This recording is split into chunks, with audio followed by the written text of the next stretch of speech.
What's going on? So the Lakers lost to Golden State last night. Oh man, Steph Curry. You know what? Well, them people who always say he ain't clutch, he ain't really a point guard, he just shoots, he just shimmies, he just uses mouth guard, he curly nails it, he go, whistling to the Harlem Globetrotters. And then where they at? Did you see the behind the pass to Draymond Green last night?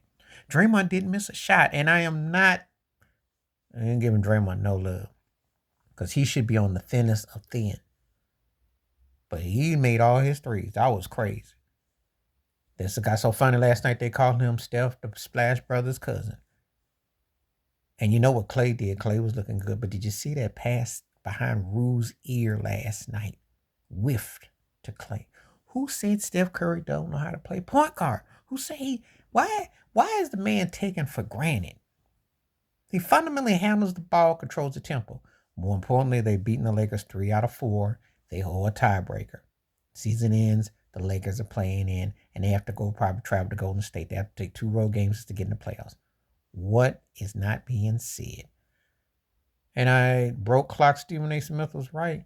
Golden State could be a dangerous team. They get in because of one man.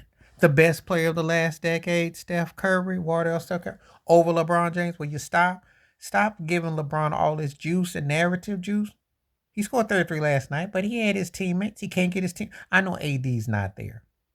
And let me address that for a moment. Yeah, he's the best player on the team, but he won't wear goggles. He's fragile. He gets hit. He won't. He knows that if his hands or his head gets tapped, he could be out cold. You don't know when he's gonna come back. But if they can't match up with Golden State without him, they're in trouble because it's still gonna come down to shooting the inside out. But they did blow that game in Golden State when he played. I remember they won one with him in the lineup and they won one. They split. Actually, they should have beat them that first game because they blew that big lead because they was lighting their butt up in Oakland. If you remember, it's just the Lakers came back in overtime, and of course we know that the Zebras was blowing the whistles. When they don't blow no whistles and there ain't no acting and crying, then what? Because LeBron knows the end is near. The juice is wearing down, and that team is just not that good. They don't have no firepower. That's their problem. That's why they're gonna look for a Trey Young. That's why they're gonna be looking to try to get something else. But it cracks me up because I know that this love affair the media is gonna sit up here and talk about what they gonna do. Had Paul Pierce bought and paid out talking about if they make it, then he's the GOAT and all this crap. They're not a team that is memorable. Stop giving a 8th, 9th seed team so much love. I don't even give Golden State that love. I give Steph Curry dap for one thing. He didn't have to play with a busted squad because let's keep it 100.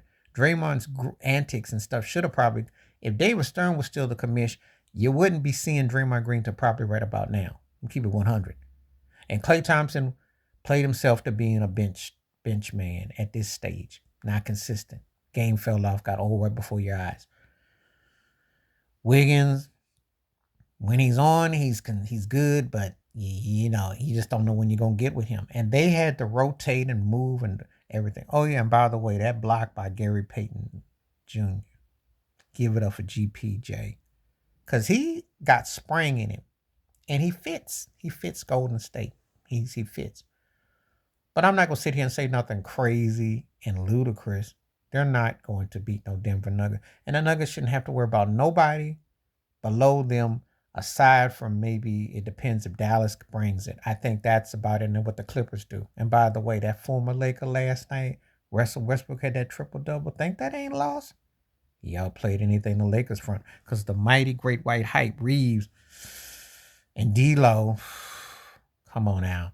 You know how this is going to turn out. That's why LeBron, his hairline and his stress is going up because he know the clock is ticking. But that was impressive by Golden State. Steph did some things that they don't talk about. I don't know why this man don't get his top 10 dudes, one of the greatest ever. I don't know why. I know what Steph got to do to keep showing you. But he rallied the team. He came up big. LeBron don't do it. But they'll keep trying to tell you that, he's all this and all that, and he's all this and all that. You know, neither one of them are close to Michael Jordan. But if I was going to pick one that I think exemplifies that kind of leading role, it's Steph Curry. Because I know one thing about Steph. He going to go down on his terms, and he going to make a statement. With LeBron, you got to have 15 people shooting the ball and hope the rest will bail you out, and you get away with flopping and acting and throwing punches and acting, and just hope that you win a nice close game by 3 or 4 points to cover the spread.